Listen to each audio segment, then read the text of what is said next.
Well, good morning and welcome back to our Proverbs Challenge. Today's June 13th, so we're on Proverbs 13. And in Proverbs 13, near the end, there's a kind of a very famous proverb, a saying that I'm sure you'll recognize when you get there. Let me know if you do. At least I think it's kind of famous. One that we've all heard and maybe said a few times. But one that sticks out for me is Proverbs 13:3. As I read it, it just reminded me of something that I was reading in my devotion yesterday. Proverbs 13:3 says, "Those who guard their lips preserve their lives, but those who speak rashly will come to ruin." And I was reading in the life of David, where his son Absalom schemed to take the throne from him, and he had to flee from Jerusalem, and he left out to the east and went over the Mount of Olives, and just before he crossed the Jordan, he had to cross to the land that belonged to the Benjamites. And so King Saul, the first king of Israel, was a Benjamite, and there was a man there, and his name was Shimei. And I call him Shimei. I'm not sure which way is right. But Shimei, he cursed David. Like, David is with his mighty men.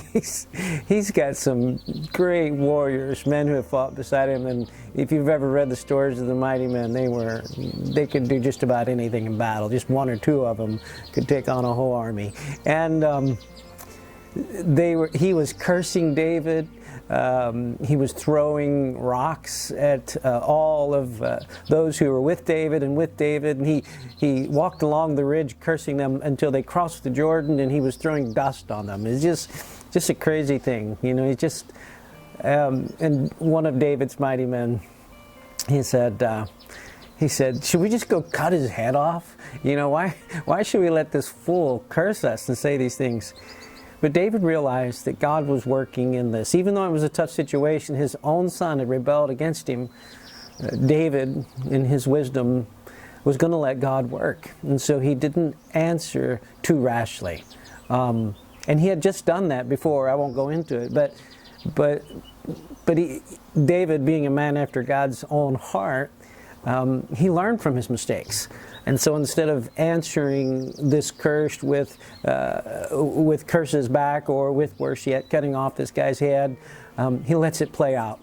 And to end the story, you know, to tell you how it ends, is that through circumstances, David regains his throne, and he has to come back. So he's literally on the east side of Jordan, in Jordan River, what we would call Jordan today.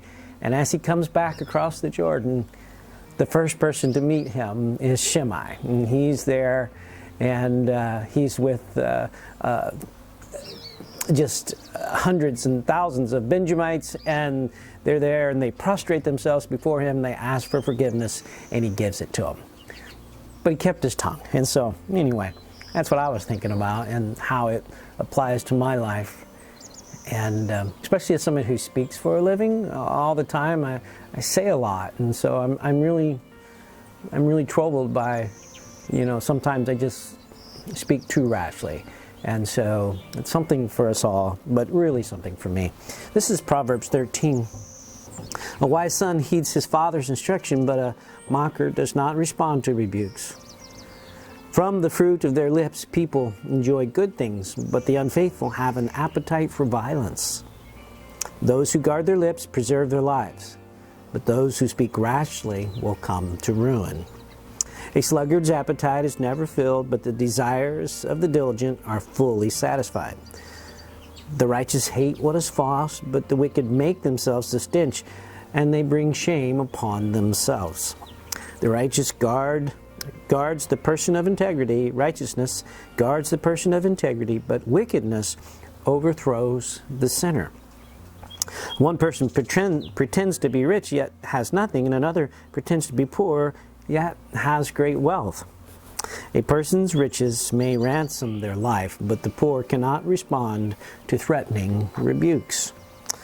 The light of the righteous shines brightly, but the lamp of the wicked is snuffed out.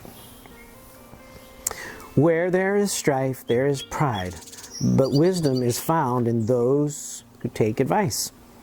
Dishonest money dwindles away, but whoever gathers money little by little makes it grow. Hope deferred makes the heart sick, but a longing fulfilled is a tree of life. Whoever scorns instruction will pay for it.